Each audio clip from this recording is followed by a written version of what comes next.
jaksa, advokat maupun hakim itu sendiri. Nah, seperti yang tadi teman rekan saya bilang, yang mengutip dari Profesor Jimmy Asidiki, hukum itu diibaratkan kapal, kemudian samudra itu diibaratkan etika. Ketika samudra tersebut surut, maka kapal hukum tidak akan bisa berlayar sampai pulang keadilan. Nah, kemudian juga Bapak tadi menegaskan bahwa etika ini harus berada di atas hukum. Nah, jadi dapat ditegaskan bahwa posisi kedudukan dari etika sendiri ini berada di atas dari hukum itu sendiri.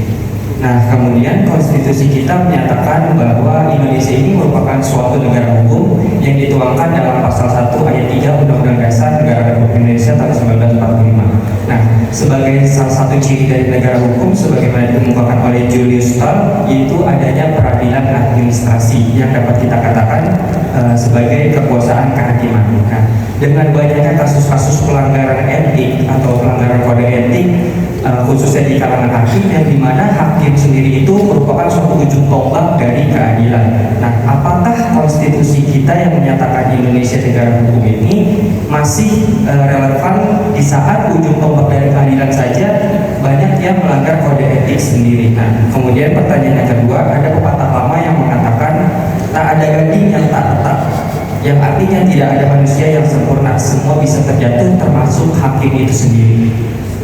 Namun perlu diperhatikan kembali, poin yang menjadi pertanyaannya kembali menjadi fokus bukan hanya kepada kesalahan hakim yang pernah terkena sanksi etik saja, tetapi bagaimana hakim yang pernah terkena sanksi etik tersebut berbenah diri dan memperbaiki dirinya dari kesalahan apa yang telah diperbuat. Nah, kemudian pertanyaan yang ketiga, mengapa mereka yang secara terang-terangan melanggar kode etik hanya disidang atau hanya disanksi melalui mekanisme yang secara tertutup? Sekian, terima kasih. Wassalamualaikum warahmatullahi wabarakatuh. Yang juga bekerja sama dengan Mahkamah Agung. Nah, yang menjadi pertanyaan, dan ternyata untuk mengawasi kinerja hakim, selain dari laporan masyarakat, ada yang namanya penghubung komisi yudisial. Menurut informasi yang saya dapatkan dari Undang-Undang Nomor 18 Tahun 2011. Nah, yang menjadi pertanyaan saya, sejauh ini bagaimana kinerja PKY dalam mengawasi kode etik dan juga perilaku hakim di Indonesia, dan bagaimana KY dalam mengevaluasi kinerja PKY tersebut? Terima kasih. Mahasiswa semester 1. Siapa Mas? Nama saya Zahratul Ainul, Bapak. Zahratul. Semester 1 nih.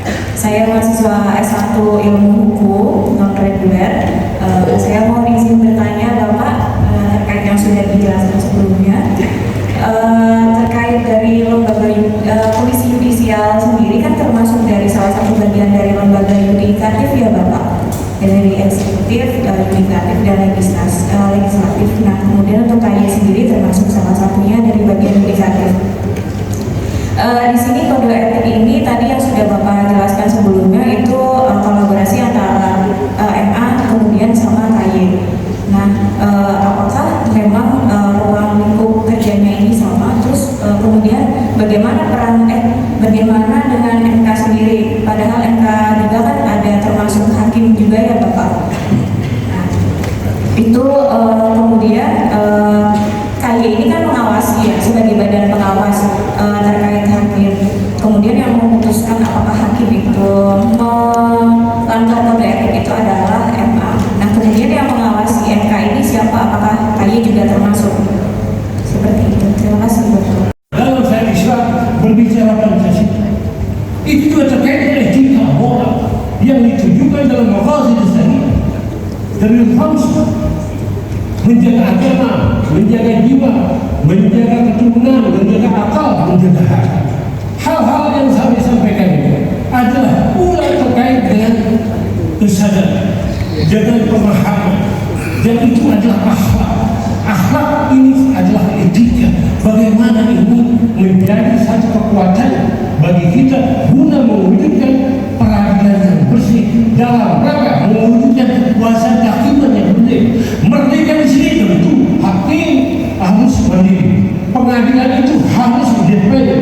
Tetapi bagaimana kita mewujudkan itu dengan model kebijakan strategi upaya yang konkret, yang komprehensif, yang holistik dan sistematis.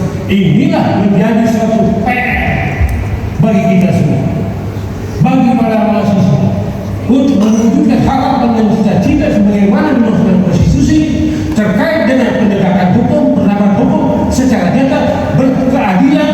Selain dia pasti tapi juga harus memberikan manfaat, bukan hanya manfaat yang ditujukan dalam bentuk kepuasan. Tidak, manfaat di sini adalah harus direndahkan, dihilangkan kesusahan, kesulitan, mudah dan memanfaatkan keadaan alat masalah ini harus dicekap. Saya rasa pada akhirnya saya katakan bahwa peranan hakim dan pengadilan itu harus diwujudkan juga dalam sistem pengawasan yang optimal. Model pengawasan yang optimal tentu harus objektif dan kolaborasi ini diwujudkan dengan kesamaan paradigma.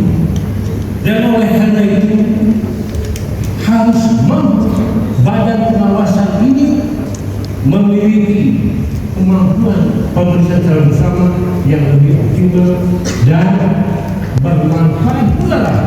Suatu badan ini kelak nanti sebagai bagian daripada kepentingan evaluasi terhadap kompetensi pembunuhan standar dan profesional hakim.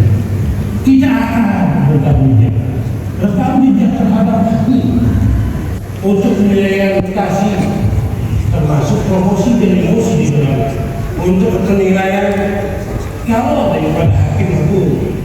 Dan ini demikian strategis ketika kita ingin mewujudkan suatu badan yang benar-benar badan integrasi guna menghilangkan atau istilahnya mengurangi dualisme pengawasan. Kalau kita bicara dualisme, tentu tidak elok dan tidak baik dalam proses penegakan. Pada akhirnya saya yakin tugas dan fungsi pengawasan melalui badan kolaborasi ini akan